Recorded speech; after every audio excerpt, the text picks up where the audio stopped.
Sejumlah bangunan kios di kawasan Waduk Reservoir Pusung, Kecamatan Banda Sakti, Kota Lok, Semawe, dilempar Molotov pada Jumat 24 Februari 2023 sekitar pukul 5.30 subuh. Dua bangunan kios hangus terbakar. Keterangan dari kepolisian setempat, pembakaran kios dengan melempar Molotov tersebut dilakukan orang tidak dikenal terhadap 4 kios. Dua diantaranya habis terbakar milik Azizah, warga kampung Pusung Lama, dan Salmawati, warga kampung Hule Jalan.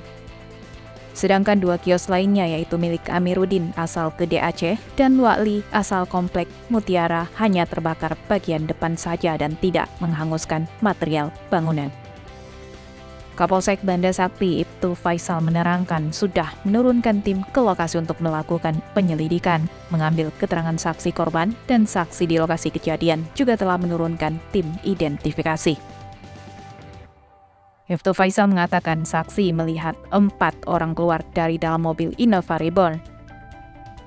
Kemudian terdapat 2 pria lainnya mengendarai motor Matic Vario memegang parang. Mereka lalu lalang di kawasan Waduk di lokasi kejadian sesaat sebelum kebakaran terjadi.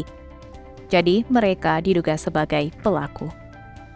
Seorang warga menerangkan teror tersebut terjadi bertepatan dengan penutupan lokasi waduk oleh Pemkulo Semawe dengan dalih sedang proses penertiban bangunan liar. Namun, ia enggan mengaitkan kejadian tersebut dengan kebijakan penertiban itu. Demikian, Sirajul Munir melaporkan.